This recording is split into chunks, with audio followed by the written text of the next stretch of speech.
Between 1968 and 1972, America launched 9 human missions to the moon, 6 of which successfully touched down, allowing 12 men to walk on the lunar surface.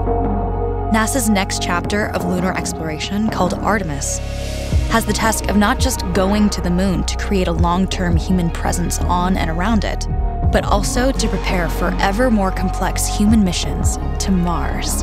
In short, everything we must be able to do here, we must first do here. So, what will an Artemis mission look like? Everything is designed and tested with our most important element in mind, the astronauts. This is their deep space, human-rated spacecraft called Orion, built in 3 parts. The crew module, where up to 4 astronauts will live and work throughout the flight. The service module, with life support systems for the crew and its own engine and fuel reserves. And a launch abort system, with engines capable of pulling the crew module to safety during launch should anything go wrong. To accomplish the task of launching our crew and heavy payloads, NASA is building the Space Launch System, comprising of a cargo hold, an exploration upper stage, a massive core stage, and 2 extended solid rocket boosters. Altogether, this is the world's most powerful rocket, and it exceeds the legendary Saturn V of the Apollo era in numerous ways. Sitting on the launch pad, the entire rocket, fully fueled, weighs just over 6 million pounds, 5.2 million of which is just the fuel.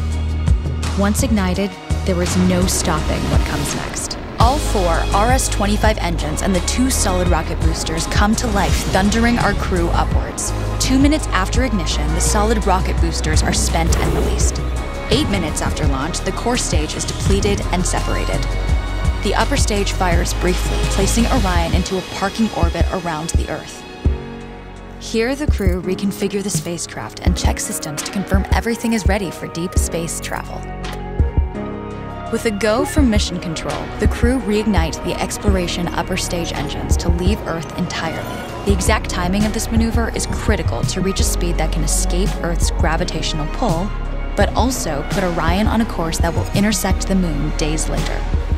Once this burn is complete, the upper stage of the SLS is jettisoned and the crew aboard Orion coast for several days toward all that awaits them at the moon. Approaching the moon, we see the fundamental differences between Artemis and Apollo.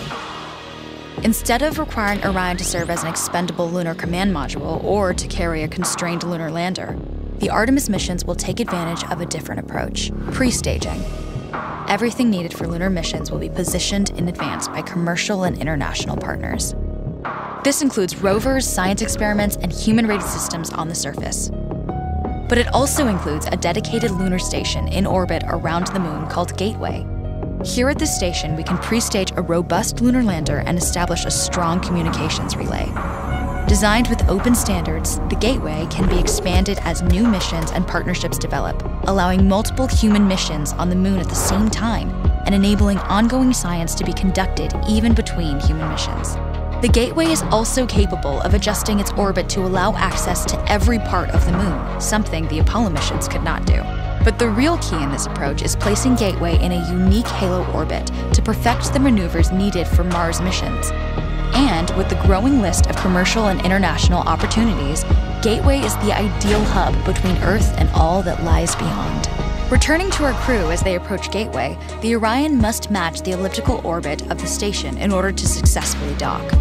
Once on board, pre-selected crew members transfer to the lunar lander, while those assigned to Gateway remain on station.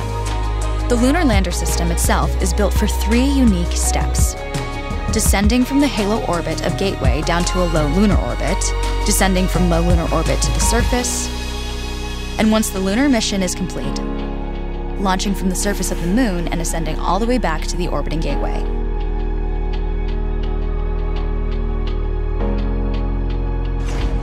Once back aboard the Orion spacecraft and undocked from Gateway, the crew fire their engine once to break out of the halo orbit and once again to sling the spacecraft around the moon, placing it on a multi-day trajectory back towards Earth. As they near the end of this journey, the service module is released, and the crew module is oriented heat shield first. Entering Earth's atmosphere at 25,000 miles per hour, the friction of air slows Orion considerably, while also subjecting it to temperatures of 5,000 degrees. With the Orion now at just 300 miles per hour, a series of parachutes uniquely tested and produced for this moment deploy, decelerating the craft to just 20 miles per hour for splashdown. With each successful mission, Artemis ushers in the next wave of men and women to explore our moon and prove that together we are ready to go beyond.